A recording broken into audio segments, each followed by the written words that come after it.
O Diego, quando me chamou, falou que a gente precisava discutir um pouco essa dinâmica, essa relação entre trabalho e os processos de saúde e adoecimento. Então, eu separei o material que eu tinha preparado em relação a isso e trouxe para a gente discutir.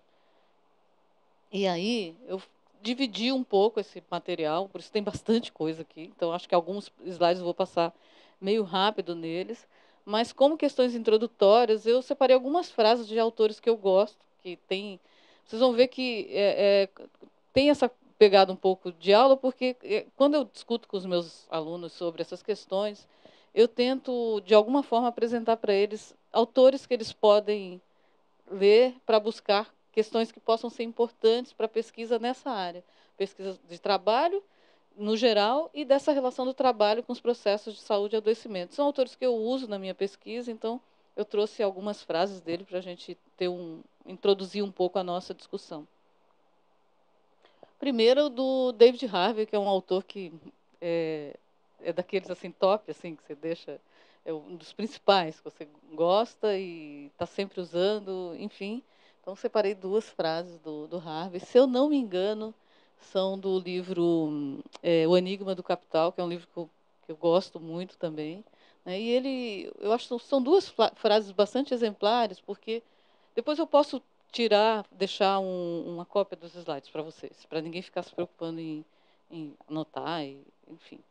A primeira delas é essa, né? Sistemas de produção e processos de trabalho estão profundamente implicados no modo como a vida diária é reproduzida pelo consumo, né? E uma das coisas, essa nossa área de discussão é muito interessante porque a gente, junto no grupo lá do professor Ricardo, o grupo todo da gente, a gente tem sempre insistido numa discussão de que as relações de trabalho, quando a gente discute trabalho, a gente discute, obviamente, o local de trabalho, as relações específicas em que o lugar específico em que aquelas relações estão acontecendo, mas a gente jamais, no nosso grupo, desloca esse local de trabalho do resto das relações sociais. Né? Senão a gente não dá conta de entender o que está acontecendo ali. E tem, sim, toda uma vertente da sociologia do trabalho que se especializou nisso, né? Em fazer estudos de um determinado local, e é como se aquilo ali fosse algo isolado e as coisas se discutem ali, se identificam ali e param ali. Né? A gente sempre está discutindo as relações de trabalho num determinado local, se for o caso, mas elas sempre ancoradas aos processos gerais que acontecem no capitalismo. Ou seja, quando a gente discute as mudanças no mundo do trabalho, a gente está discutindo a mudança no padrão de acumulação de capital, a gente está discutindo como essa mudança no padrão de acumulação de capital repercute na vida das pessoas, no cotidiano delas, nas práticas sociais mais simples, as mais complexas. Né? Então, discutir trabalho é discutir algo muito mais amplo do que o que acontece num determinado local de trabalho, ainda que seja muito importante ver como o trabalho se configura em lugares específicos. Né? Então, esse movimento a gente faz o tempo todo. Essa eu acho fantástica também, em que ele diz o seguinte, que capital é sangue que flui através do corpo político e de todas as sociedades, chamadas capitalistas, espalhando-se, às vezes, como um filete e outras vezes como uma inundação, né, em cada canto e recanto do mundo habitado. Que é muito interessante também, porque quando eu penso nessa frase, me vem várias coisas à cabeça, mas uma delas, que a gente também tem se enfrentado quando discute trabalho há muitos anos, né? A década de 80 é um marco no sentido de alguns autores dizer que o trabalho ia mudar, que as pessoas, enfim, iam ser valorizadas, de que a tecnologia estava aí para nos dar tempo livre, né? E, enfim, e a gente se enfrentou com todas essas formulações. E essas formulações partiam muito de um olhar sobre o trabalho muito localizado, ou seja, você pegava aqueles lugares onde as novas tecnologias, as chamadas novas tecnologias, estavam lá muito fortemente colocadas, né? Aquelas imagens daquelas fábricas em que tudo era limpo, né? Em que as pessoas eram chamadas, em tese, né? Depois a gente vai dizer por que em tese, a dedicar mais sua capacidade intelectual ao trabalho. Então, enfim, o trabalho estava sendo valorizado, etc. E as pessoas olhavam para isso a partir, geralmente, da Europa, de alguns países europeus, e de um determinado olhar sobre esses países europeus, que é outra coisa que a gente precisa também ponderar, né, porque essa imagem construída de que na Europa não tem miséria, de que não tem trabalho informal, enfim, né, mas se partia de uma visão a partir de um determinado setor do trabalho e ali se generalizava. Só que quem estuda trabalho, ou pelo menos o setor mais crítico que estuda trabalho, quando olha as cadeias produtivas, vão vendo que vai vendo que se tem o trabalho em alguma ponta que aparentemente é um trabalho mais valorizado, mais sofisticado, mais complexo, etc., quando você chega lá na ponta, você encontra o trabalho infantil, né? O trabalho sem a menor proteção, etc. Isso é uma coisa, né? Essa diferença grande. E quando a gente vai olhar também para esse trabalho dentro desses lugares, desses locais que aparentemente tornam o trabalho mais valorizado, etc., a gente olha, identifica também que a precarização do trabalho está ali posta também, ainda que com características distintas daquela que a gente identifica lá. Ou seja, num lugar é como se fosse sangue que inunda, né? E você olha e diz assim, meu Deus, né? Como se pode degradar tanto, né, a condição humana dentro da sociedade, a vida humana dentro da sociedade. E no outro, a coisa é um pouco mais encoberta, mas quando você olha com mais atenção, você vê que a precarização do trabalho se faz muito forte ali, inclusive com esses trabalhadores também adoecendo, né? A frase do Eloane, né? A gente estava até falando com o Ricardo, né? O Eloane escreve muito com a. Ele me falava de uma entrevista que está sendo publicada com a Margarida Barreto, né? Que estuda, é um especialista no estudo sobre assédio moral no trabalho. O Eloane é parceiro dela em vários textos, né? Esse é de um dos livros dele. E ele vai dizer o seguinte: a empresa pós-Fordista, altamente competitiva e flexível, necessita desenvolver a iniciativa, a atividade cognitiva, a capacidade de raciocínio lógico e o potencial de criação para possibilitar respostas imediatas por parte de seus funcionários. Para manter a confiabilidade sobre as decisões delegadas, essa empresa deve organizar mecanismos de controle indireto sobre a atuação dos indivíduos. Por esse motivo, ao lado da autonomia concedida, a organização constrói situações que levam os indivíduos a assimilar regras de funcionamento da companhia, a incorporarem-nas como elemento de sua percepção e, por último, a reordenarem até sua subjetividade para garantir a persistência dessas regras. Essas frases sempre me lembram situações muito concretas. Uma dessas situações que eu lembrava quando li essa frase pela primeira vez no livro é de quando eu fui fazer minha pesquisa de doutorado. Eu fiz parte dela em São José dos Campos. As pessoas, e não estava estudando essa empresa, Embraer, estava estudando uma outra empresa do ramo automobilístico. As pessoas me diziam muito lá em São José, os operários que eu encontrava, eles diziam assim: você precisa ir no shopping, Luci, precisa ir no shopping. Aí eu dizia: eu vou fazer o quê do shopping, gente? Eu não tenho nada para fazer no shopping. Não, você precisa ir lá, porque lá você vai ver os operários da Embraer, que eram uma geração mais jovem de operários, vestidos com as camisetas polo, clarinhas, porque tem a ver com o novo modelo Fabril, né? E com a logomarca da empresa no peito, e muito orgulhosos andando pelo shopping com a logomarca da empresa no peito, né? Com um sentimento de pertencimento à empresa.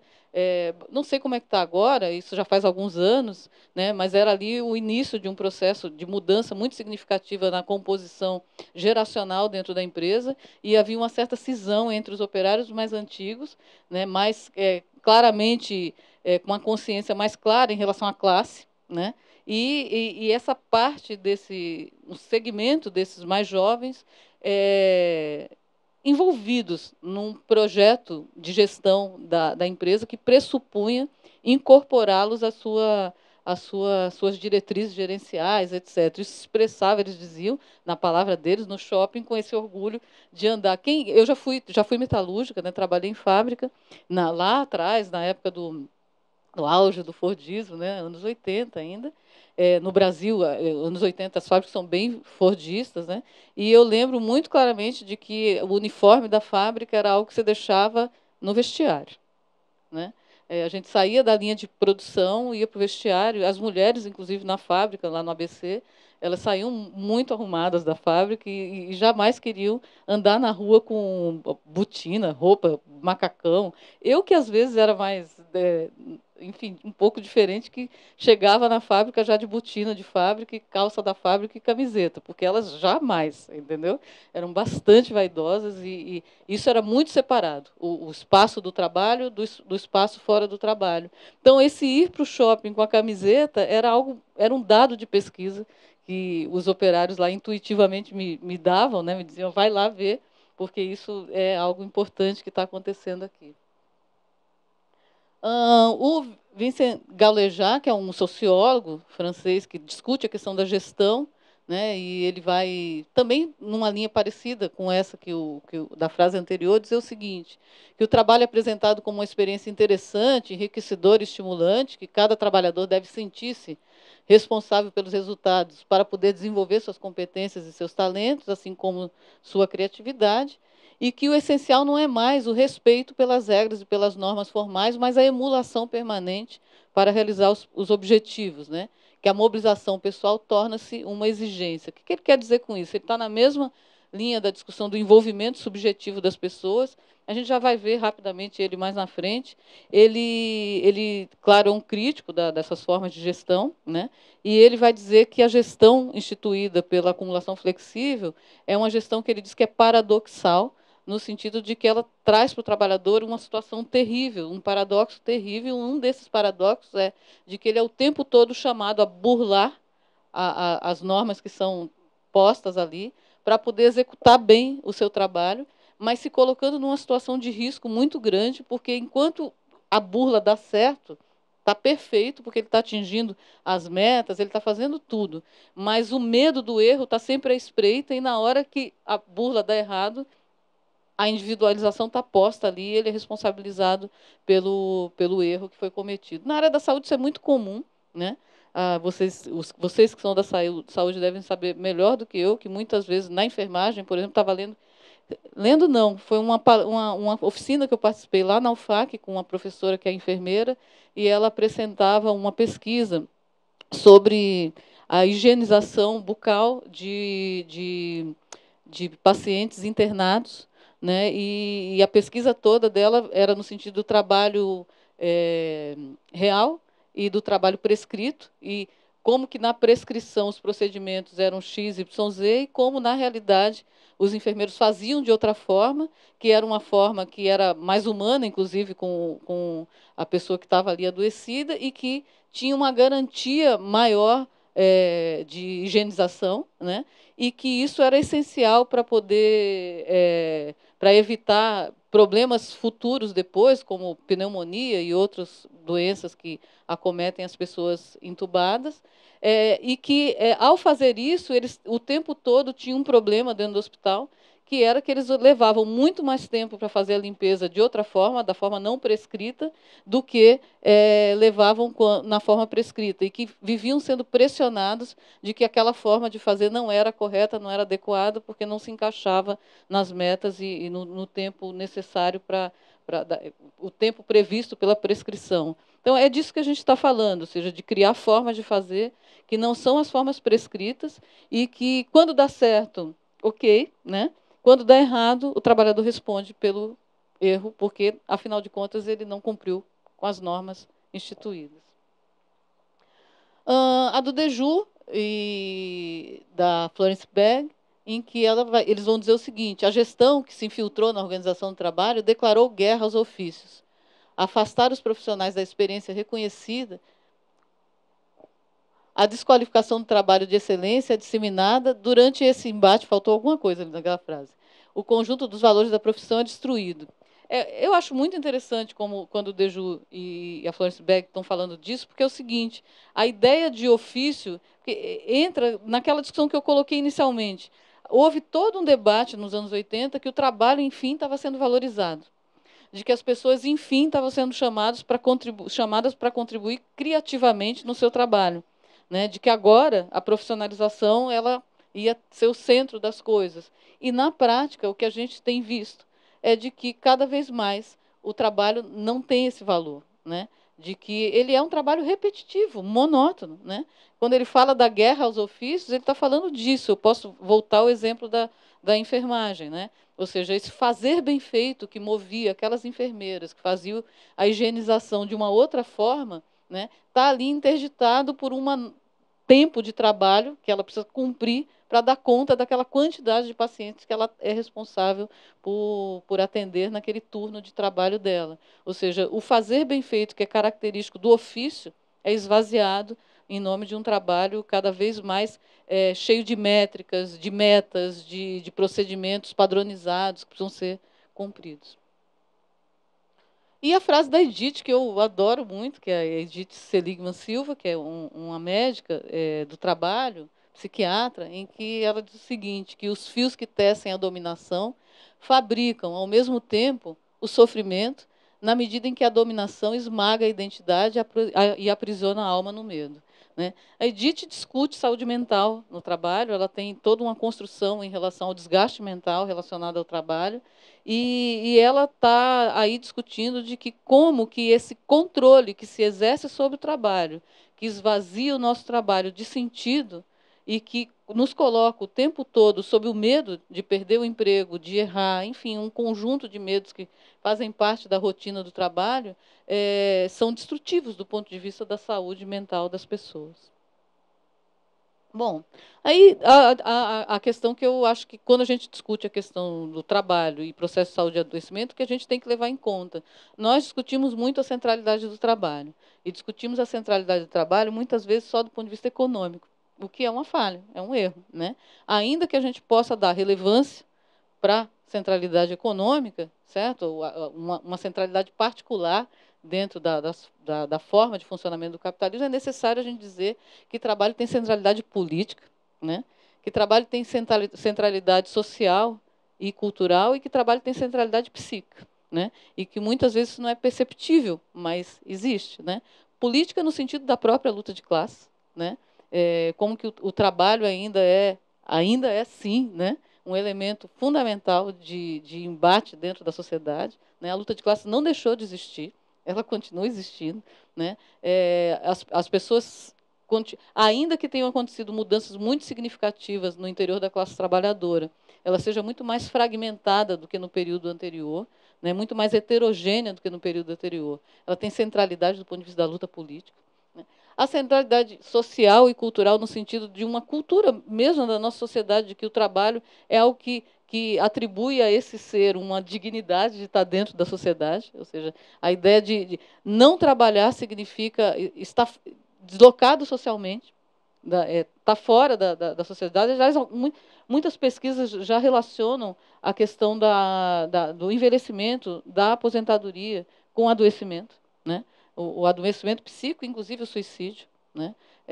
Há casos relatados em relação a isso, que é o momento em que a pessoa é tirada do seu meio, que pela vida inteira foi o meio valorizado, e é posta em casa e isolada dos demais. Ou seja, o trabalho tem uma centralidade muito forte do ponto de vista social e do ponto de vista cultural, e tem centralidade psíquica também. Né? As pessoas constituem suas identidades na relação com o trabalho. Né? É muito interessante quando a gente pergunta para as pessoas, o que você faz? Eu sou médico, eu sou professor, eu sou enfermeiro, eu sou sociólogo, enfim, sou historiador, etc. Então, sou operário, né? Há uma centralidade de identidade construída a partir das relações de trabalho. Pode ir. Aí eu trouxe rapidamente algumas premissas, né? Tenho usado bastante alguns autores, inclusive porque é interessante isso. A gente está discutindo a questão de trabalho e saúde, né? Pode parecer óbvio isso para a gente, né? Para os que estão mais interessados nessa questão, mas não é, né? Na área da saúde, a questão do trabalho não é uma questão central. Eu dei aula há muitos anos no curso de psicologia e eu enchia muito a paciência dos meus alunos da psicologia, como que eles recebiam um paciente no hospital e nunca perguntavam sobre o trabalho dessas pessoas. Né? É um contrassenso. Né? As pessoas estão a maior parte do dia delas trabalhando, né? Mesmo que em casa, que é um trabalho invisibilizado, mas elas estão trabalhando. E elas chegam relatando uma série de questões a serem ali discutidas com o psicólogo, e ele pergunta de tudo, da infância, né? Dos traumas de infância, da relação com a mãe, pai, com a família, etc., e não faz uma pergunta que, do meu ponto de vista, é chave. Qual é o seu trabalho? O que você faz o dia inteiro? Né? Então, trazer essa coisa parece óbvia, mas não é.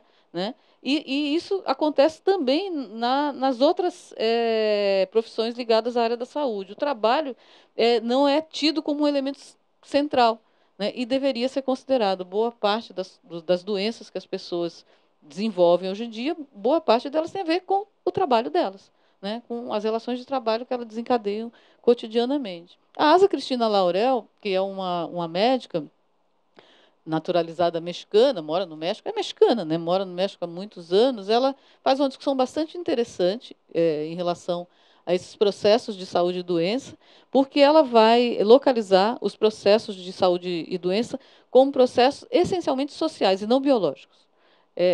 Chama até a atenção das pessoas, como assim não biológicos? Né? Não é que ela está desconsiderando a dimensão biológica dos processos de saúde e adoecimento, ao contrário, ela não está desconsiderando, mas ela está dizendo que a dimensão biológica ela está toda atravessada pelas relações sociais e, portanto, não pode ser tomada como uma dimensão biológica no ponto de vista de isolamento, ou seja, de você tratar aquilo como uma questão laboratorial sem considerar a inserção desse ser no mundo, ou seja, o ser que se apresenta no consultório, no hospital, em qualquer lugar, é um ser histórico-social e, portanto, as doenças que ele, de alguma forma, desenvolveu, os processos de saúde e adoecimento dele, não podem ser entendidos se não contextualizados num plano mais amplo. Ela vai, vou passar mais rápido para a gente não, porque senão não vou dar conta.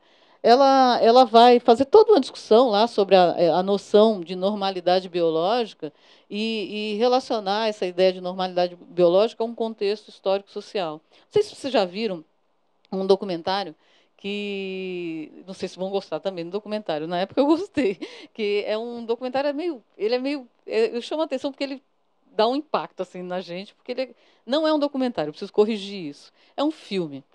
Por que eu preciso corrigir isso? Porque o diretor ele usa cenas reais e cenas fictícias. Então, se a gente diz que é um documentário, a gente tem a impressão de que tudo ali é cena real, e não é. Ele mistura ficção com realidade. Então, é um filme. Mas chama Nós que Aqui Estamos e Por Vós Esperamos. Já viram isso? Também ele tem uma construção muito diferente, porque são muitas imagens, não tem fala, tem uma música no fundo e tem legendas que aparecem nesse filme. E tem uma parte desse filme, tem várias partes interessantes, mas tem uma parte dele que ele fala ele está falando do século XX, tá? E ele fala da aspirina, né? Da descoberta da aspirina e do uso da aspirina. E ele, nas imagens, é muito interessante a montagem que ele faz, porque ele pega imagens conflitantes, assim. Ele ressalta contradições. Né? E quando ele fala da aspirina, ele está falando da sociedade, da tal sociedade moderna, contemporânea, né? Da sociedade onde o tempo nosso se modifica do ponto de vista da nossa percepção do tempo e do ponto de vista das coisas que a gente faz, que são muito mais do que se fazia antes. Ou seja, como que essa vida agitada do século XX traz para a cena a dor de cabeça, a enxaqueca, né? Que, aliás, é muito curioso. A gente vai na farmácia, tem remédios para enxaqueca, para dor de cabeça, para dor muscular. Agora tem uma variedade deles, porque as pessoas tomam muito essas coisas, porque elas vivem, de alguma forma, com esses sintomas, em função das tensões todas da vida social. Né? Estou dando exemplos simples da aspirina para discutir que outras formas de saúde e adoecimento têm a ver com o contexto histórico-social. Né? Tem a ver, inclusive, com as possibilidades de desenvolvimento tecnológico, desenvolvimento de remédios, de vacinas, etc. Né? Pode passar. E aí ela faz todo um debate em relação a isso, como que as transformações da sociedade trazem consigo características que são típicas das formações sociais em momentos históricos distintos, né? Como que isso gera, num mesmo momento histórico, patologias que são diferentes, e que essas patologias estão muito relacionadas ao grau de desenvolvimento econômico que cada país tem. Né? Então, a gente vai encontrar em países distintos incidências distintas de patologias, né? E como que numa mesma sociedade a gente pode também ter patologias distintas que estão perpassadas pela existência de classe sociais distintas, né? Eu lembro sempre, quando falo disso, do episódio das crianças com anencefalia, né? Que num primeiro momento parecia que era algo generalizado, e aí quando os pesquisadores vão a campo ver o perfil, eles vão ver que boa parte daquelas mulheres são pobres, moram em lugares com baixo acesso a saneamento, e que aí a incidência do contato com o vetor do Zika vírus era maior, e, portanto, elas eram penalizadas triplamente, né? Eram pobres e, por serem pobres, moravam em lugares com baixo acesso e, portanto, estavam mais vulneráveis a serem atingidas picadas pelo mosquito, e aí uma gravidez com uma criança que não consegue desenvolver completamente, e todos os problemas decorrentes dessa situação. Então, há um recorte claro aí, né, de grupos sociais, e que a gente também, ela não chega a avançar para essa discussão, mas que a gente também deve incluir aí não só classe, mas raça e gênero como dimensões fundamentais para se pensar os processos de saúde e adoecimento. Pode passar. Daí a ideia geral que eu quero pontuar aqui, de que a gente tem que olhar para esse corpo, ou para esses corpos, né, como um processo de tomada de posse do mundo. Que eu acho não existe corpo sem tomada de posse do mundo. O corpo não é uma abstração, né? Você olha para o seu corpo, eu olho para o meu e vejo nele marcas que são as marcas da minha estada no mundo, né? Não tem um corpo, as manchas que a gente tem na pele, as doenças, tudo, né? É o corpo que se relaciona com o mundo. Então, não é um corpo no abstrato, não é o corpo biológico só, é um corpo histórico-social, né? E as questões biológicas estão ali como parte desse processo. É um corpo que, portanto, é definido a partir da existência da gente, submetido a tabus, leis, né, valores, né, marcado pelas diferentes formas de produção e reprodução social, né, é um corpo que é, ao mesmo tempo, objetividade e subjetividade, né, está ali junto, não existe separação. E a foto do Sebastião Salgado, eu sempre uso ela porque eu olho para essa senhora, dessa foto fantástica dele, e ela, para mim, todos os nossos corpos são expressão dessa relação com o mundo, dessa tomada de posse com o mundo.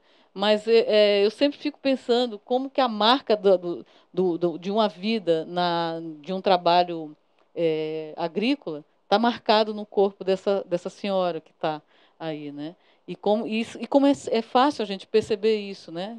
Eu tenho 53 anos, né? Uma mulher que passou a vida inteira trabalhando na atividade agrícola, com 53 anos, não tem a mesma aparência que eu, né? O trabalho marcou o corpo dela de uma maneira muito diferente da forma como marcou o meu, né?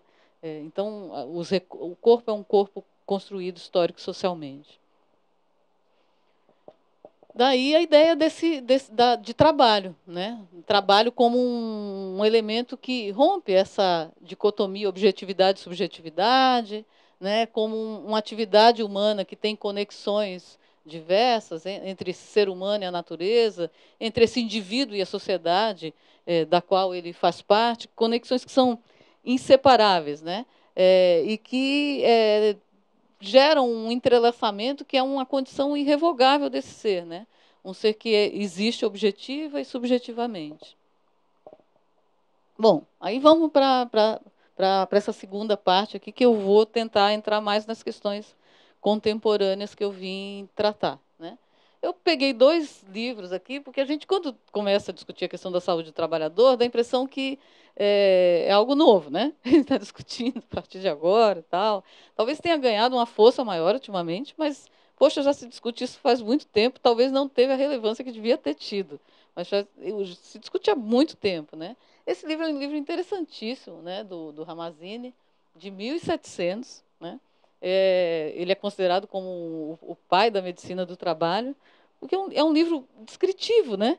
Ele escuta. Aliás, a ideia de escutar as pessoas e perguntar para elas sobre o que é o trabalho delas está nele, né? Ele fala já na introdução que uma das coisas que é essencial para qualquer médico é que ele pergunte para as pessoas o que é o trabalho delas, o que elas fazem, né? E ele faz isso. E o livro é um conjunto de descrições de profissões da época dele e o que são essas profissões e em que condições esse trabalho é desenvolvido. Então, já faz tempo, né? 1700.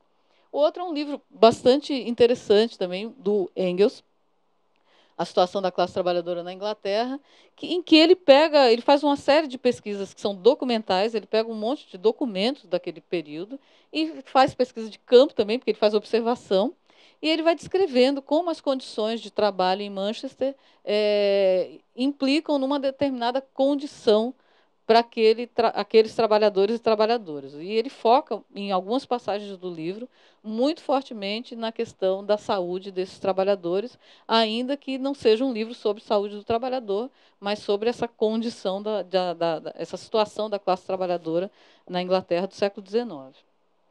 Depois disso, tem um monte de discussões sobre isso. Eu vou dar um salto enorme histórico aqui e ir direto para uma figura que tem um papel importante ali meados do século XX, pelo menos do ponto de vista das discussões sobre saúde mental, que é o psiquiatra Louis Le Guin, né? Ele vai fazer pesquisas muito interessantes, parte delas, inclusive, engraçado isso, né? Como a gente tem algumas construções. Quando eu li os textos dele, e me dei conta de uma coisa que na minha cabeça não era muito clara, que é absurdo, né? São as construções que a gente vai fazendo. Ele passa a discutir a questão de trabalho a partir de ex-combatentes da Segunda Guerra, né? Que veja que coisa, como as representações que a gente constrói sobre o trabalho são não passava pela minha cabeça considerar ex-combatentes de guerra como trabalhadores. E são, né? Ou seja, é um trabalho, né? E ele vai, a partir dali, ver como que essas figuras retornam aos seus países de origem, um francês, né? Como que elas retornam com problemas sérios do ponto de vista psiquiátrico, como que atuar na guerra atinge psicologicamente, psiquiatricamente, de maneira muito forte essas pessoas.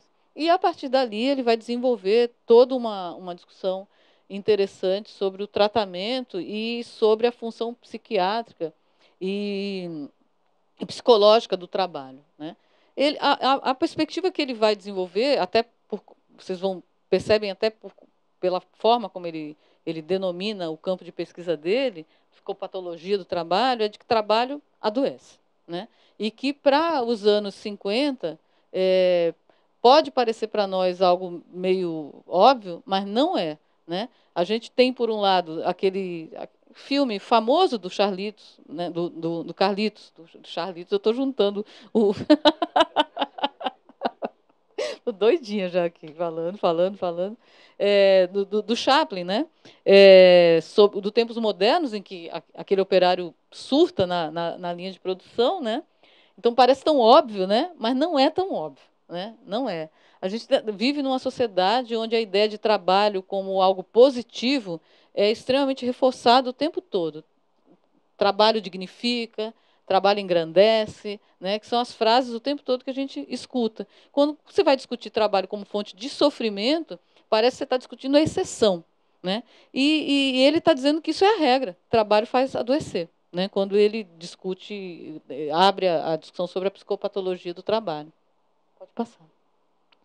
Pode passar.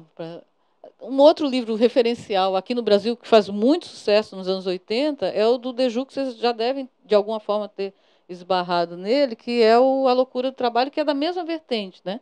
O Deju está ali dialogando com essa vertente da psicopatologia do trabalho e vai seguir uma linha muito parecida aqui, nesse livro, e uma linha que está ligada a essa ideia do trabalho como um trabalho sempre adoecedor. Eu estou levantando isso para depois fazer as ponderações que eu quero fazer em relação a essa questão, que são importantes para a gente entender por que o trabalho hoje, pelo menos é o que eu defendo, adoece mais do que antes, do que nesse período, né? E foi uma coisa que me incomodou, no bom sentido, no período da minha pesquisa de doutorado, porque eu olhava para a realidade, várias outras pessoas estavam fazendo isso, não só eu, e chegava à conclusão de que era mais adoecedor do que antes. E a pergunta que sempre ficava para mim era: por quê? Como? Como pode ser mais adoecedor do que antes? O que a gente não leu o suficientemente antes que não nos possibilitava pensar assim?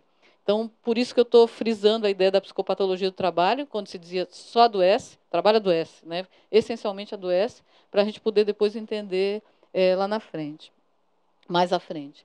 Que eu acho que tem, isso aqui é do Leguian, né? Tem dois estudos que eu acho muito interessantes, que vocês que tiverem acesso para ler, é legal. Um é, um estudo dele sobre a neurose das telefonistas, que é muito interessante mesmo. Quando ele está escrevendo isso nos anos 60, quando você lê, você tem a impressão que você está falando do telemarketing, né? Toda os transtornos mentais que aquelas mulheres desenvolvem nessa época. E um outro que é fantástico, que é as incidências psicopatológicas na condição de empregada doméstica, que é um estudo que ele faz com... Ele trabalha no hospital e ele se dá conta de... Que, aliás, para quem é da área da saúde, talvez seja algo muito interessante observar essas coisas. Ele se dá conta como naquele hospital psiquiátrico que ele está trabalhando, tem uma quantidade grande de mulheres internadas ali, que no seu prontuário diz que são empregadas domésticas. E aí ele começa a se perguntar o que tem em comum nelas, ou seja, além de serem empregadas domésticas. E aí ele começa a fazer entrevistas com elas, enfim, e vai encontrar ali elementos muito importantes da atividade de empregada doméstica naquele contexto, e o fato de elas serem, na sua maioria, imigrantes, trabalhando nas casas europeias na França daquele período, e toda uma discussão sobre humilhação social que ele faz ali, que é fabulosa, entendeu? É um texto muito interessante para a gente... Ele não fala, obviamente, de gênero, de raça, mas está lá. Está no texto dele dos anos 50, ainda que ele não mencione isso diretamente, enquanto uma categoria de análise, mas ela aparece o tempo todo na pesquisa dele. Pode passar. Bom, essa é a pergunta que eu dizia para vocês que a gente precisa fazer, né? Nos anos 90, os processos deram sinais de acentuação, né? A gente tem um monte de pesquisas dizendo isso. Piorou, né? O que está acontecendo? Né? Um monte de incidências de algumas formas de adoecimento específicos, por exemplo, Ler-Dort, né? As doenças osteomusculares, né? Esse processo de adoecimento osteomuscular, muitas vezes associado a transtorno mental, depressão, ansiedade, etc. Síndrome do pânico, né?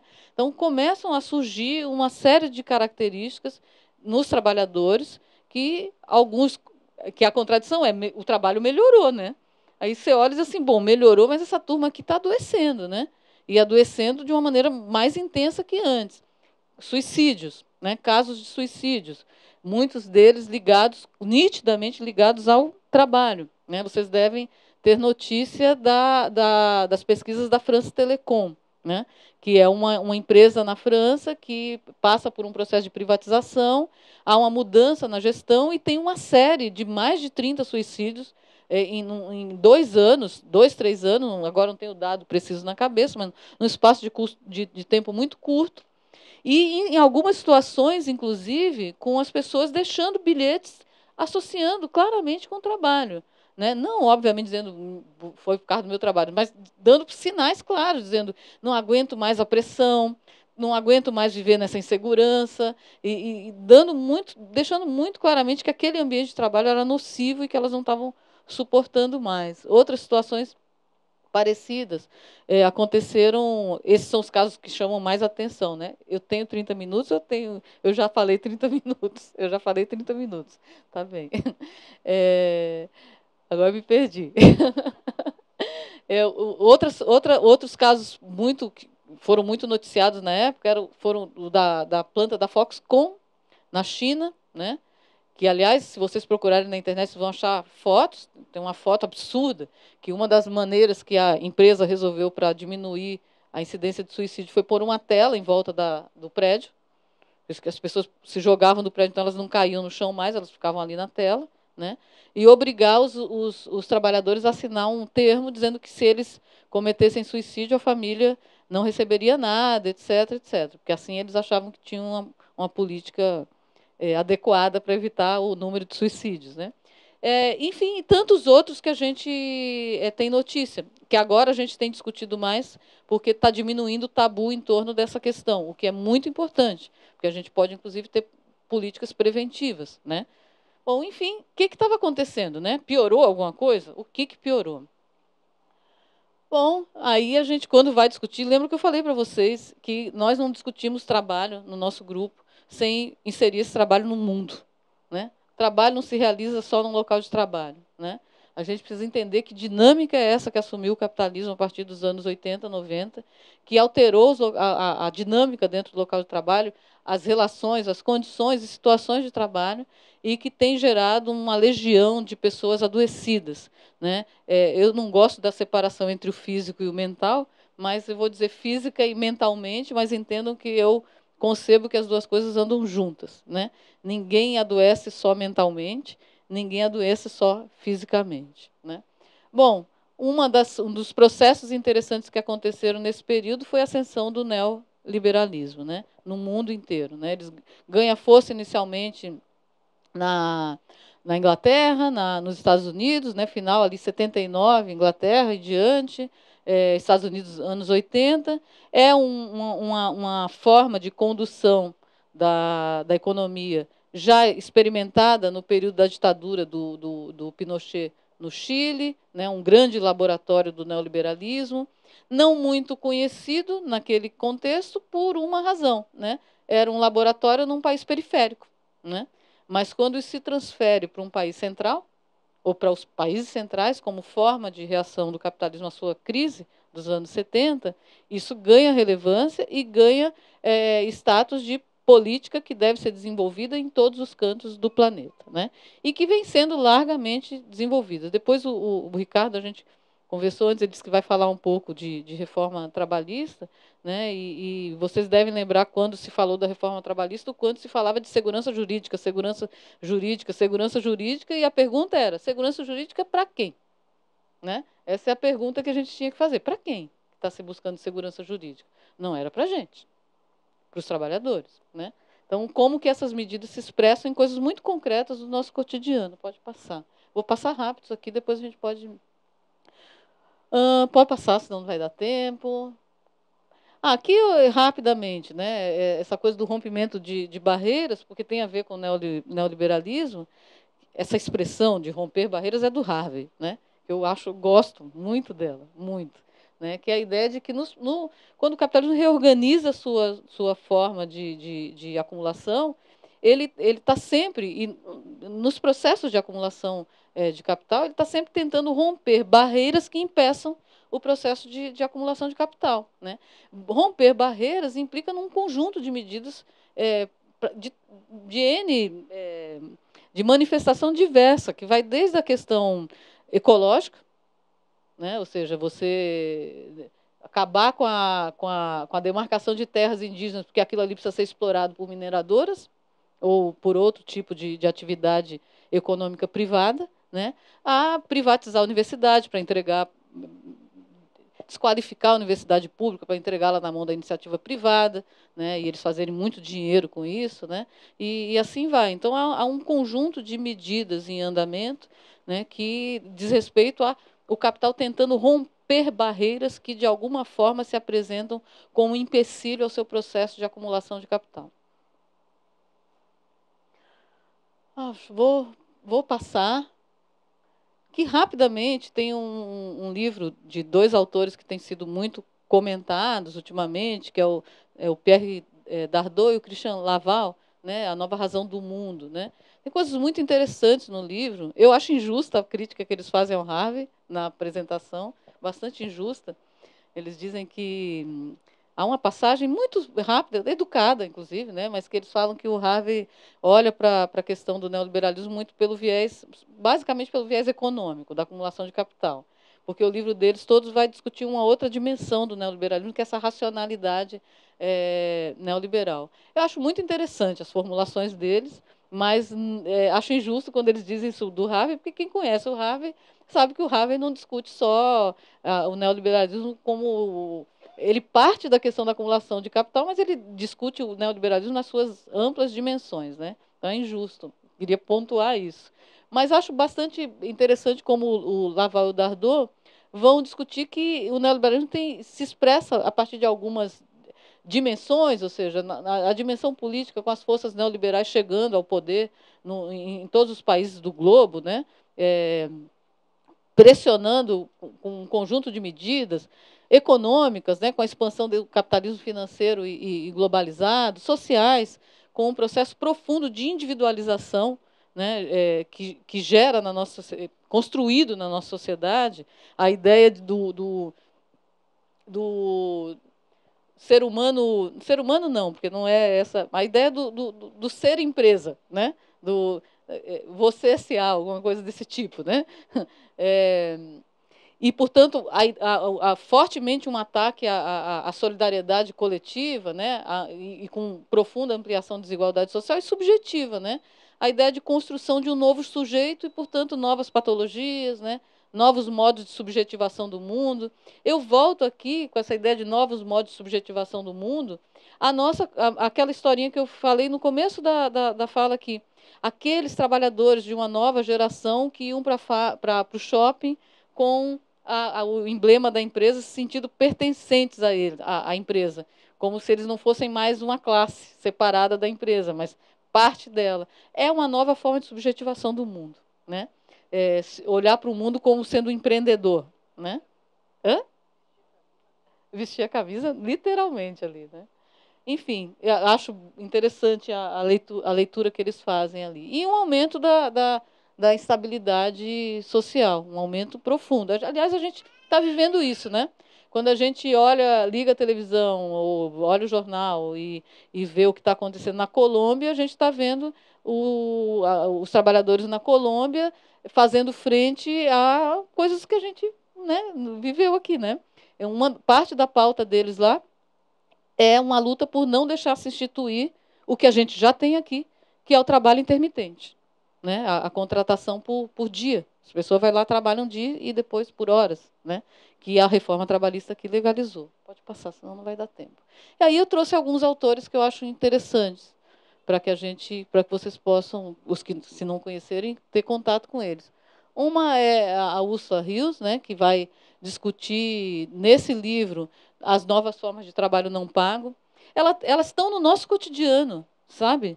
É que é tão imperceptível às vezes. Eu lembro sempre conto essa história porque eu briguei por causa disso. Eu desci uma vez no aeroporto em São Paulo, vindo de uma dessas atividades, e pedi a nota fiscal, porque a entidade, a instituição ia reembolsar, né, os custos com. Tinha deixado meu carro no estacionamento, era aqueles bate e volta, sabe? Sai de manhã, faz atividade fora de São Paulo, volta à noite, pega o carro e vai para casa. E aí eu pedi a nota fiscal e a pessoa lá no balcão disse assim, você tem que entrar no site e imprimir. Eu disse, eu não trabalho para essa empresa. Aí ele disse, não, mas a gente não faz mais. Eu disse, mas não sou eu que vou fazer.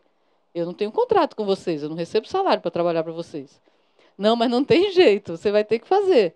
Né? E é isso, né? E eu tive que fazer, porque não tinha saída. Eu tive que entrar no site, depois lançar meus dados, gerar a nota fiscal, imprimir no meu computador e fazer o trabalho, que antes era feito por um trabalhador assalariado e que agora foi transferido para mim, consumidora.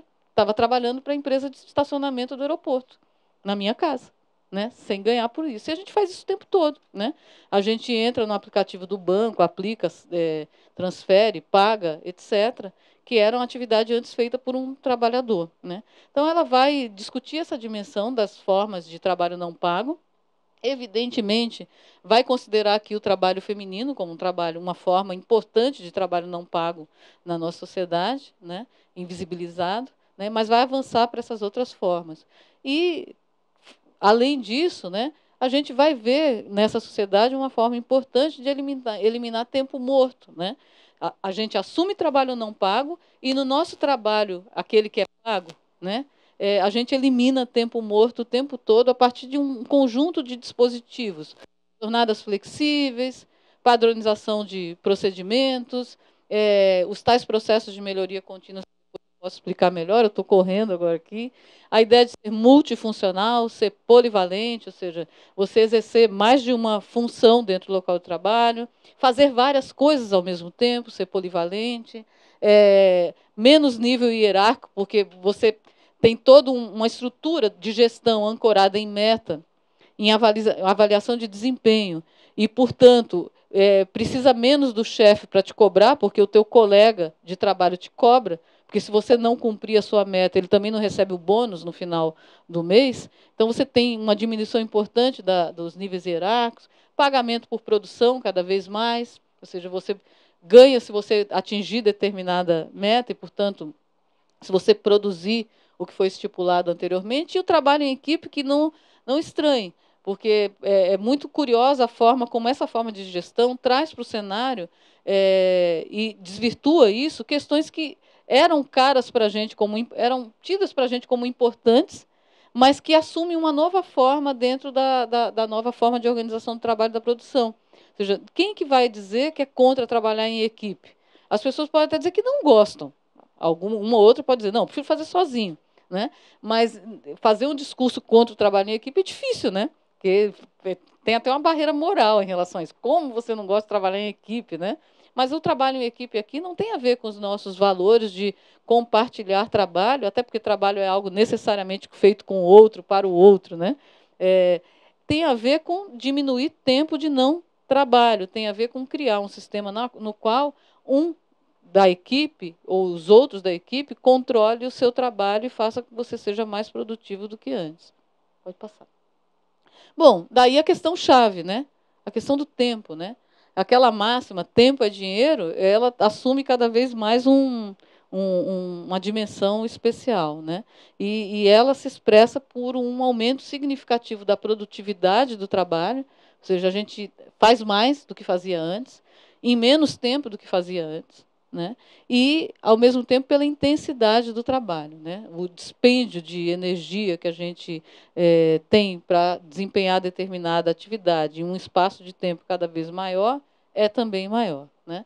Então, isso tem a ver com formas de reorganizar o trabalho, tem a ver com inserção de novas tecnologias que potencializam esse processo, tem a ver com o próprio aprendizado do trabalhador, porque na medida em que a gente vai aprendendo a fazer determinadas coisas, a gente faz mais rápido, né?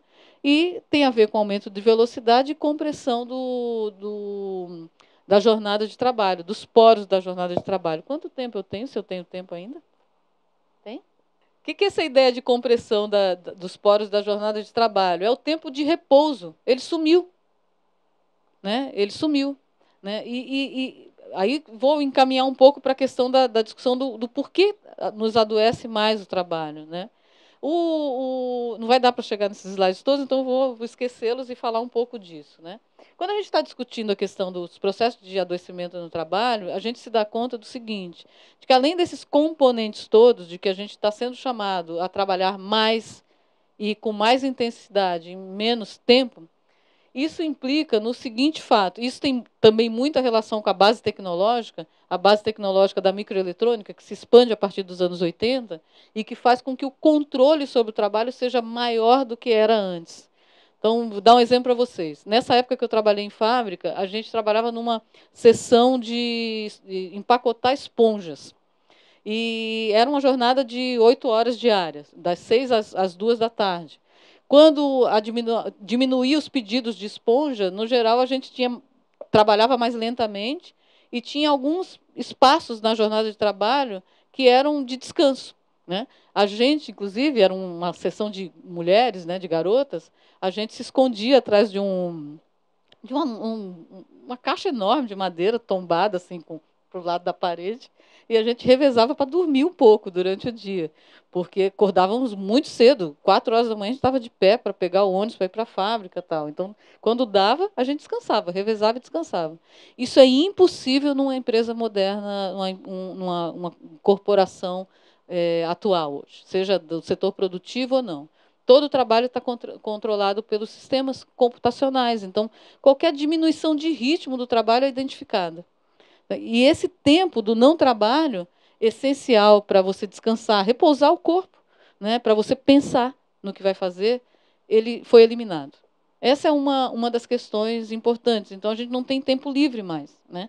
A gente trabalha o tempo todo e sob um controle muito forte sobre esse trabalho. Né? Quando você navega na internet, no seu local de trabalho, você deve saber que alguém tem como saber em que sites você andou, o que você estava fazendo, se você não estava trabalhando ou não estava trabalhando. Bem, esse é um elemento. O outro elemento é que esse controle mais exacerbado sobre o trabalho, ele impossibilitou que um componente que existia ainda no trabalho no passado diminuísse de maneira significativa. Quando eu tenho um grau de controle menor sobre o meu trabalho é menos padronizado do que é hoje, eu tenho uma margem, ainda que pequena, e ainda que sob a lógica da exploração do trabalho, de dar de mim ao trabalho. Ou seja, eu não gosto muito de chamar de criatividade para não confundir com a teoria da alienação, tarará, não virar uma confusão teórica aí. Mas quem trabalha dá de si ao trabalho, que é um componente da engenhosidade do trabalhar. Né? Um exemplo simples. Alguém que vai na sua casa, limpar a sua casa, né, você paga uma diarista, sei lá, para ir lá limpar a sua casa. Há uma engenhosidade no trabalho dela. Né, ela chega em casa, no geral são mulheres, estou falando ela, né, chega em casa, já de manhã já põe as coisas para, sei lá, roupa para lavar, ela já separa o que vai fazer, e em 6 horas, 8 horas, a casa está maravilhosamente limpa, coisa que eu seria incapaz de fazer. Mas porque há uma engenhosidade no trabalho ali, um dar de si de fazer, e algumas pessoas fazem com um grau de prazer, de gostar de fazer. Essa capacidade de dar de si e essa margem de criatividade no trabalho, ou de engenhosidade, para não dar confusão teórica, foi tirada. Né? E quando ela existe, é uma criatividade controlada. Ou seja, eu crio, mas essa criatividade minha ou essa engenhosidade está diretamente a serviço do capital e não das margens que eu preciso para o meu repouso ou para fazer diferente e me dar um pouco de satisfação naquilo que eu faço. Né? Talvez um exemplo importante sejam, sei lá, os operários lá do ABC, alguns mais qualificados, eles tinham todo um prazer de fazer bem feito, de fazer um torneiro mecânico, de fazer uma peça bem feita.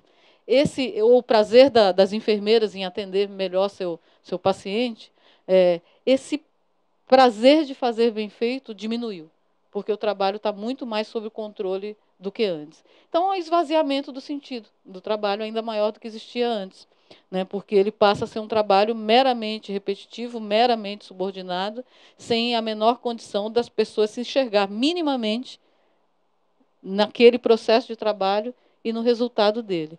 E quando a gente fala disso, a gente está falando de todas as funções, todas, né? Das mais intelectualizadas às menos intelectualizadas, né?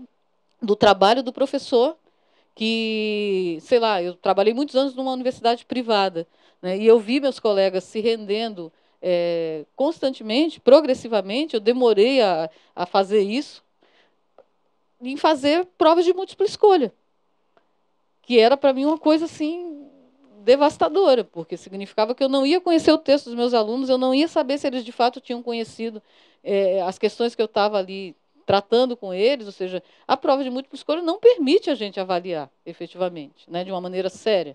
E por que eles tinham se rendido à prova de múltipla escolha? Porque nós tínhamos, em alguns semestres, mais de 1.000 alunos. Né? Eu já tive mais de 1.000 alunos. Chegar no final do semestre e corrigir 1.000 provas dissertativas. E encontrar com colegas no campus da universidade, eles dizerem assim, Lucy, tudo bem? Eu dizer, não. E começar a chorar. Eu não sei o que eu vou fazer. Quilos de prova, porque eu dava dissertativa, pilhas de prova para ler, dias a fio. E aí, qual é o resultado disso? Fazer prova de múltipla escolha. Ao fazer isso, você se agride enquanto professor, porque o sentido do teu trabalho está sendo ali esvaziado. Estou dando um exemplo simples para poder concretizar um pouco o que eu estou falando. Um outro exemplo, do ponto de vista do mais de um outro tipo de trabalho, eu lembro que na época, vocês veem como são as coisas, estou fechando já. Na época que eu estava fazendo minha tese de doutorado, eu moro numa casa em São Paulo que ela tem uma sacadinha em cima e essa sacadinha dá para um corredor embaixo. E o meu ex-marido, ele é um operário metalúrgico, né? E ele ia muito, vai o tempo todo lá em casa, ajuda a gente e tal. E ele, todas as vezes que quebravam as vassouras lá em casa, eu jogava tudo no lixo. E ele ficava indignado com aquilo. Ele ia lá em casa e ele consertava todas elas. Né? E um dia eu estava lá alucinado com a tal da tese, porque meu escritório ficava ali em cima, e fui para a sacadinha descansar e olhar. E olhei para ele embaixo, para vocês verem como o processo de pesquisa é uma loucura. Né? Eu olhei para ele lá embaixo, ele estava com o cabo da vassoura, muito prazerosamente sentado no banquinho e com um estiletezinho, diminuindo a ponta do cabo da vassoura para depois encaixar nela e deixá-la perfeita de novo. Eu olhei ele e disse assim, é isso, entendeu? Esse prazer que ele tem de fazer essas coisas é o prazer que o trabalhador, seja esse mais intelectualizado, com trabalho mais na esfera da produção intelectual, seja todo trabalho tem um componente intelectual, tá? Para esclarecer logo, né? Mas seja esse que está mais dedicado ao trabalho mais fortemente intelectual, seja esse que tem um trabalho que tem mediações mais fortes entre o trabalho manual, que é também intelectual, né? Eles sentem prazer quando o trabalho dá sentido à vida deles e quando ele pode ter ainda alguma margem, alguma brecha de prazer, de criatividade, de habilidade. Quando isso é tirado e é posto sob o controle mais do que absoluto, quanto mais, como a gente vive hoje, a tendência é que a gente adoeça, né? Até porque trabalho tem centralidade econômica, social, cultural e psíquica. Bom, é isso. Justamente porque nós fazemos essa pergunta, né? Porque hoje se adoece mais, né? Na atualidade. E eu acredito que você, no final, trouxe para nós justamente isso, essa dimensão do prazer, né? Que é perdido hoje no trabalho contemporâneo. Então, se pudesse falar mais, como você falou bastante rápido, né? Pressionado pelos 5 minutos. E aproveitar a oportunidade também para a gente conversar um pouquinho mais sobre essa questão do esvaziamento de sentido do trabalho. Penso muito no que o Giovanni Alves fala de captura da subjetividade. Eu acho que isso teve uma importância do início ao fim da tua fala. E recentemente, em matéria para o Jornal Fantástico, né, você falou um pouco disso, do fenômeno da uberização, que me parece um espaço onde esse fenômeno do esvaziamento do sentido, captura da subjetividade operária, enfim, assume um relevo ainda maior a partir dessa nova expressão da precarização do trabalho. Se você puder conversar um pouco mais sobre isso conosco. Dentro das perguntas que já foram feitas, é, a dimensão é essa, né, os sentidos do trabalho, né, e uma vida sem sentido, né, que hoje é o trabalho, né. O Ricardo até, o Antunes, né, uma vida tem que ser plena, genuína de sentido dentro e fora do trabalho. Infelizmente, os sentidos do trabalho hoje, para a maioria dos trabalhadores, é adoecimento psíquico, adoecimento de todas as formas. Então é nessa dimensão, né? O sentido do trabalho hoje foi solopado para a maioria dos indivíduos que desenvolvam suas atividades. É adoecimento, é morte, é mutilação. Me recordo aqui, né, de um documentário que se chama Carne e Osso, não sei se todos já assistiram. E lá em Florianópolis fiz um trabalho junto ao setor dos frigoríficos. Recentemente também tive a oportunidade de conversar com trabalhadores da mineração, né? O que aconteceu em Brumadinho, o que aconteceu em Bento Rodrigues, mas a condição de trabalho desses trabalhadores.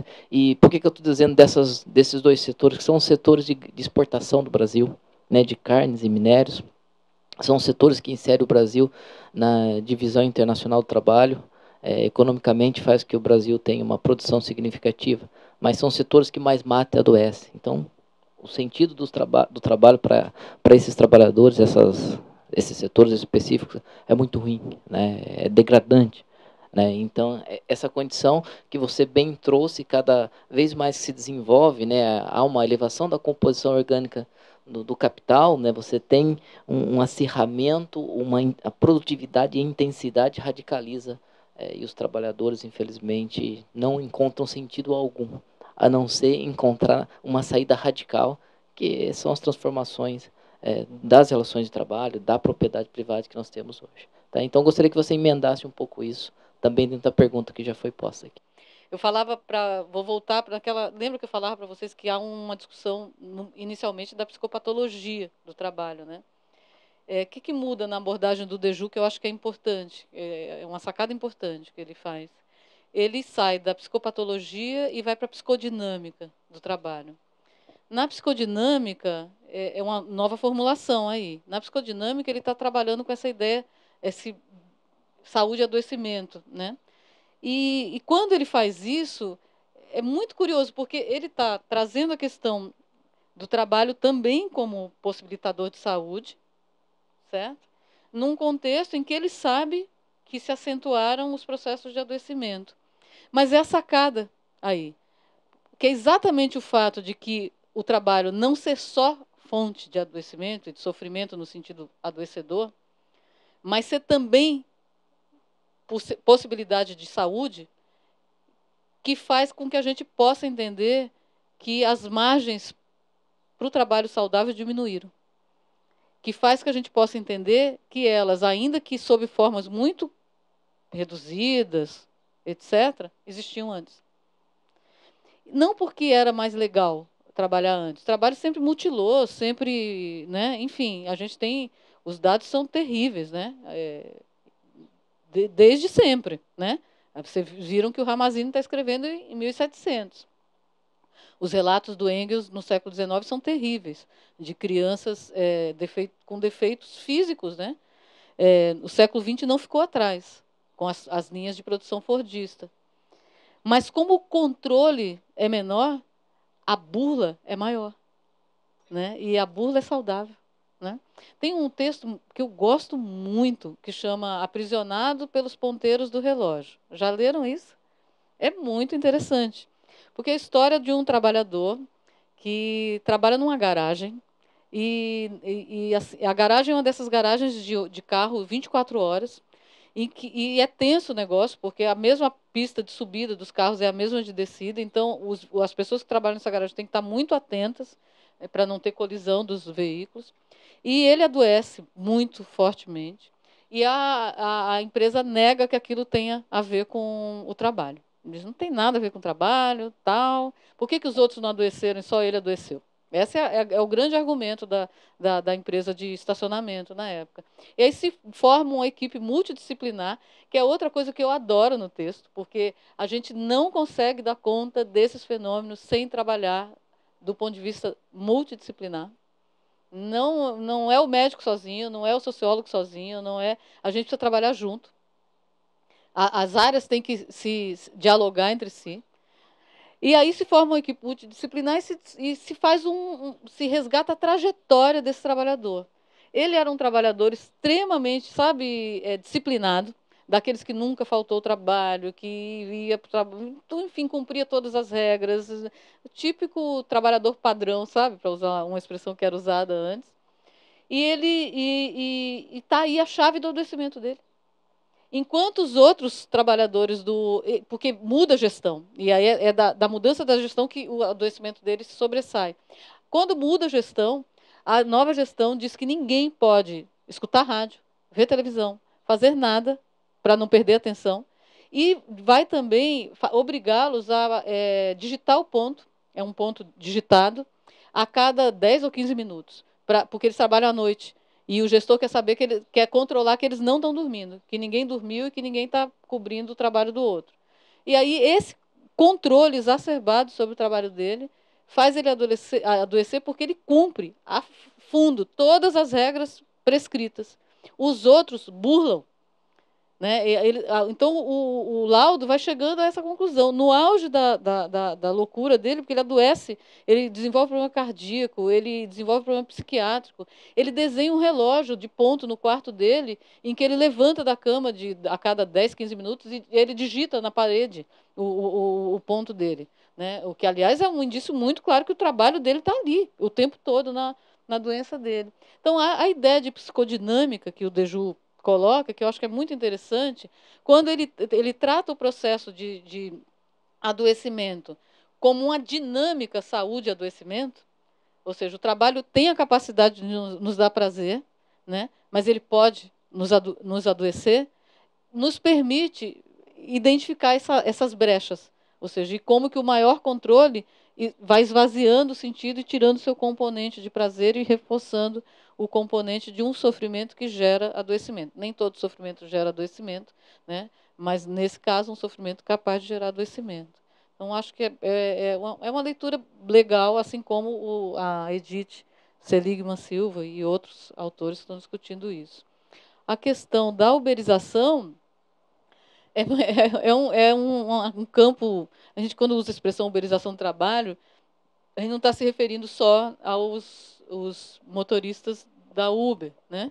Eles são emblemáticos, né? Emblemáticos, emblemáticos de um trabalho extremamente precarizado, emblemáticos, inclusive, dessa racionalidade neoliberal, né? Que eu sou patrão de mim mesmo, né? Que é muito curioso, né?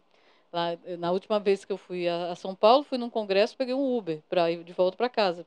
E aí eu fui conversando e ele foi me contando do trabalho dele, né? E ele falava muito disso, que ele fazia o horário dele e tal, que era ótimo. Eu disse, mas você trabalha quantas horas, né? Ah, dependendo do dia, eu trabalho 10, 12 horas. Eu disse, né? Enfim, quando você vai conversando com eles, vão descrevendo, essa ideia do patrão de mim mesmo cai por terra, porque para que ele possa ter o mínimo de rendimento que ele tem que trabalhar uma quantidade de horas absurda, né? Então, enfim, é uma falsa sensação, né? Mas, enfim, por que a gente tem usado essa expressão uberização do trabalho? Porque ela é a expressão máxima da precariedade, né? É um trabalhador que ele aparentemente não tem um patrão, que ele chega a achar que é patrão de si mesmo, mas ele tem, né? Ele tem. Os executivos da Uber são a corporação é patrão deles, mas essa relação patronal está disfarçada por um acesso a uma plataforma na qual ele, por livre e espontânea vontade, se cadastra e presta serviços, né, para as pessoas. E a Uber se apresenta como intermediadora dessa relação, desse trabalhador com o consumidor. Ela sai fora das relações, das garantias de direitos trabalhistas, assim, porque ela é meramente intermediadora, né? E esse trabalhador rende para ela uma quantidade expressiva de dinheiros. Há toda uma discussão que o pessoal diz que a Uber, inclusive, não está tendo alta lucratividade, etc, etc. Mas vejam que interessante, né? Como que o capitalismo se constitui, né? Dessa possibilidade de algumas grandes corporações operarem numa margem muito pequena e às vezes sem lucratividade para poder monopolizar determinados setores e depois instituir os seus valores seus patamares de lucratividade, né? Tem sido assim com várias dessas plataformas, né? A Amazon, por exemplo, é uma delas, né? Que destruiu boa parte das livrarias que antes entregavam livros, né? Por quê? Porque ela entrega num prazo muito mais ágil o que você quiser para comprar, em algumas situações, inclusive, sem frete, sem pagamento de frete, ou seja, ela diminui a margem de lucratividade dela para poder, no primeiro momento, destruir os concorrentes e, a partir dali, dominar o mercado. Então, essa situação que a gente vê na Uber, ela assume até um elemento mais dramático entre os entregadores de comida, que estão em tudo que é lugar, em São Paulo é uma febre disso, que são os que fazem isso com bicicleta. Tem uma pesquisa recente, se vocês quiserem, quem não tiver, eu posso mandar, que foi feita por uma associação de bicicletas lá em São Paulo, de motoristas, não sei que bike, não me lembro agora o nome, que pesquisou com entregadores de bicicleta no centro, nas áreas de maior concentração em São Paulo, e que chegou a dados muito interessantes no sentido de pesquisa, mas dramáticos, né, de uma renda mensal desses entregadores com jornadas de trabalho muito superiores a 8 horas, de menos de um salário mínimo, né, e de uma quantidade, de uma intensificação do trabalho bastante significativa. Logo, a gente vai ver os resultados disso. Eu tenho em janeiro, dia 6 de janeiro, uma banca na USP, que eu ainda não li o trabalho, mas eu sei que é um estudante de doutorado da educação física que está estudando a repercussão dessa concepção de que bicicleta, andar de bicicleta é saudável e o uso disso como forma de precarização do trabalho. Eu fiquei muito curiosa com o tema, não li ainda a tese dele, vou ler agora em dezembro, mas estou bastante curiosa do que ele está, que resultado de pesquisa ele chegou, etc.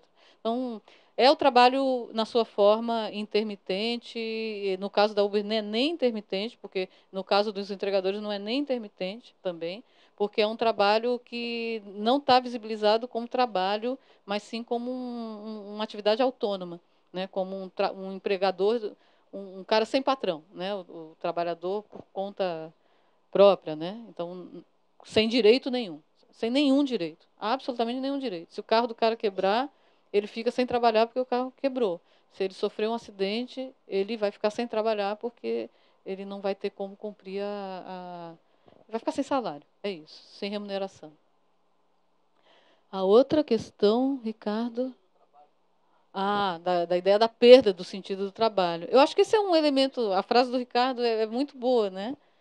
Aliás, não citei ele aqui porque nem deu tempo, ele estava mais para frente, mas é uma minha referência, né? Ricardo foi meu orientador no mestrado, no doutorado, no pós-doutorado, né? Enfim, e a gente tem uma afinidade teórica muito forte, né? Ricardo foi um elemento, uma figura essencial na sociologia do trabalho, demarcando essa questão de que não havia não centralidade do trabalho, né? Num momento em que todo mundo dizia que o trabalho, todo mundo não, mas uma quantidade significativa de pessoas dizia que o trabalho tinha perdido sua centralidade, né? E mais, em que o discurso que predominava era o discurso de que agora era a sociedade do tempo livre, né? De que as novas tecnologias, as novas formas de organização do trabalho iam nos possibilitar, né, ter mais horas de lazer, etc., né? E ele já dizia isso lá atrás, de que não, né? Que não seria isso, e é o que a gente tem visto, né? O tempo livre na nossa sociedade se configura como o tempo do desemprego, e que não tem nenhum prazer nisso, né? Tem miséria nisso, né? Enfim.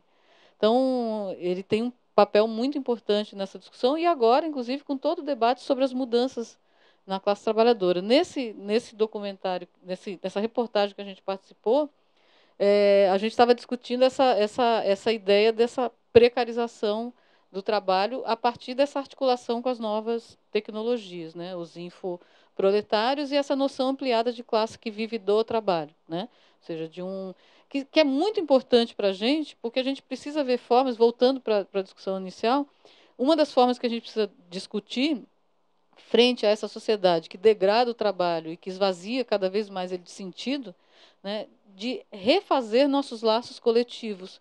Porque um dos efeitos, uma das repercussões importantes do neoliberalismo, da restauração produtiva, de todas as mudanças que a gente tem vivido, é de um profundo ataque ao senso de coletividade dos trabalhadores. Seja do ponto de vista do desmantelamento das suas representações sindicais, das suas formas de organização efetivas, das suas entidades representativas, mas seja também num outro elemento que eu acho que é mais complexo ainda, que é o senso de coletividade subjetivo, sabe? Eu sempre comento com os meus alunos que nos anos 80, no ABC, o sindicato lá tinha uma camiseta que eu gostava muito dela, que era um bonequinho feito pelo Laerte. O Laerte fez muitos bonequinhos para o movimento sindical, né? Lá nos anos 80, que era o João Ferrador, que era um bonequinho, um cara bravo assim, e aí tinha assim, mexeu com meu companheiro, mexeu comigo. Isso não existe em boa parte dos locais de trabalho hoje. Mexeu com o meu companheiro, problema dele. Aliás, nem companheiro ele é considerado, né? Essa ideia de trazer para o ambiente de trabalho a lógica concorrencial do mercado, que é isso que se instituiu dentro do local de trabalho, as metas, né, a competição de quem é melhor avaliado, né, e todas as pressões que estão ligadas a isso, né, porque não é só um desejo de ser bem avaliado. Se você não for bem avaliado, você é demitido, né? Então tem um ancoramento aí que é muito forte, faz com que se mine a possibilidade de solidariedade dentro do local de trabalho, né? O Deju tem um livro que eu acho que tem algumas formulações lá que não são da minha vertente teórica, tal, mas é interessante o caminho que ele faz, que é a banalização da injustiça social, né? A ideia de que dentro do local de trabalho o sofrimento do outro não me diz respeito, né? Porque se eu me envolver com aquele outro ali, eu posso comprometer a minha avaliação e entrar na lista de demissões. Então, o outro está sendo assediado, mas ele que se vire, porque aparentemente isso não tem nada a ver comigo. E a gente precisa começar a discutir com as pessoas cada vez mais de que um ambiente marcado pelo assédio, marcado pelo esvaziamento completo do sentido de trabalho, pela profunda controle, pela profunda opressão e exploração, não é um ambiente saudável para ninguém, né? E de que mesmo que temporariamente alguém ache que está levando vantagem nessa situação, é algo muito frágil que se destrói no dia seguinte, né? Então, a única saída para nós, enquanto classe trabalhadora, é reconstruir nossos laços solidários. Não é algo fácil de fazer, porque a gente tem uma classe trabalhadora extremamente fragmentada, heterogênea, né? A gente precisa repensar, inclusive, as formas de representação sindical, né? Que estão muito ligadas ainda a uma concepção fordista de trabalho, verticalizadas, né? A gente precisa de formas de organização dos trabalhadores mais horizontais, né? Que possam dar conta dessa heterogeneidade que o trabalho assume na sociedade contemporânea.